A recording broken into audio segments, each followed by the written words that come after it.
திருவள்ளூர் அருகே குத்தம்பாக்கத்தில் கட்டப்பட்டு வரும் புதிய பேருந்து நிலையம் இந்த ஆண்டு இறுதிக்குள் பொதுமக்கள் பயன்பாட்டிற்காக திறந்து வைக்கப்படும் என அமைச்சர் சேகர்பாபு தெரிவித்துள்ளார். குத்தம்பாக்கத்தில் சிஎம்டிஏ சார்பில் 25 ஏக்கர் நிலப்பரப்பில் 414 கோடி ரூபாய் செலவில் புதிய பேருந்து நிலையம் கட்டப்பட்டு வருகிறது.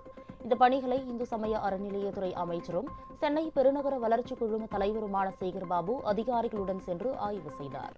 பின்னர் செய்தியாளர்களை சந்தித்த சேகர்பாபு, கோயம்பேடு புறநகர் பேருந்து நிலையத்திலிருந்து இயக்கப்படும் பேருந்துகளால் ஏற்படும் நெரிசலை குறைக்க இங்கு புதிய புறநகர் பேருந்து நிலையம் கட்டப்பட்டு வருவதாக கூறினார். அனைத்து வசதிகளுடன் கட்டப்பட்டு வரும் இந்த பேருந்து நிலையம் பருவமழை பாதிப்புகள் இல்லாவிட்டால் வரும் நவம்பர் மாதமே பொதுமக்கள் பயன்பாட்டிற்கு திறந்து வைக்கப்படும் என்று கூறினார்.